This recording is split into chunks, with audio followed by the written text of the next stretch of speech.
Hello. പശ്ചിമ ബംഗാളില് ദുർഗാപൂരില് വീണ്ടും കൂട്ടബലാത്സംഗം നടന്നിരിക്കുന്നു. 2 ദിവസം മുമ്പാണ് ഈ കൂട്ടബലാത്സംഗത്തിന് ഒരു സ്ത്രീ ഇരയായിരിക്കുന്നത്, ഒരു പെൺകുട്ടി ഇരയായിരിക്കുന്നത്. മെഡിക്കൽ ഫീൽഡിലുള്ള അല്ലെങ്കിൽ മെഡിക്കൽ വിദ്യാർത്ഥിനിയാണ് ഇരയായിരിക്കുന്നത്. അവിടുത്തെ സ്ഥിരം വേട്ടമൃഗങ്ങളാണ് മെഡിക്കൽ വിദ്യാർത്ഥിനി. പക്ഷേ ഈ ഒരു സംഭവം ഉണ്ടായിട്ട് അവിടുത്തെ തൃണമൂൽ കോൺഗ്രസിന്റെ നാഥയായ പശ്ചിമ ബംഗാളിന്റെ മുഖ്യമന്ത്രിയായ അതിലുപരി ഒരു സ്ത്രീയായ മമതാ ബാനർജി പറഞ്ഞിരിക്കുന്നത് എന്താണെന്നറിയോ? അതാണ് എല്ലാവരും അതിശയിക്കുന്നത്.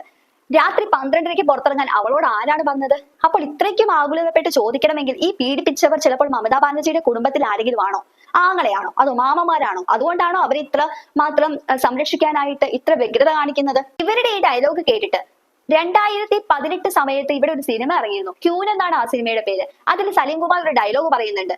സ്ത്രീകൾക്ക് പുറത്തിറങ്ങാൻ പാടില്ല എന്ന് മധുബാബു വക്കീൽ ചോദിക്കുമ്പോൾ ഏതാണ് ആ ഒരു അസമയം, സ്ത്രീകൾക്ക് പുറത്തിറങ്ങാൻ പറ്റാത്ത ഏതാണ് ആ ഒരു അസമയം എന്നൊരു ക്വസ്റ്റ്യൻ സലീം കുമാർ ചോദിക്കുന്നുണ്ട്. ആ ചോദ്യം തന്നെയാണ് എനിക്ക് ഇവരോട് ചോദിക്കാനുള്ളത്. രാത്രി 12:30 എന്തുകൊണ്ട് ഒരു സ്ത്രീക്ക് പുറത്തിറങ്ങിക്കൂടാ? അവൾ വെറുതെ പുറത്തിറങ്ങിയതല്ലോ. ചിലപ്പോൾ അവരുടെ ഫീൽഡ് അതാണ്, അത് കഴിഞ്ഞ് ജോലി കഴിഞ്ഞ് വരുന്നതാണ്.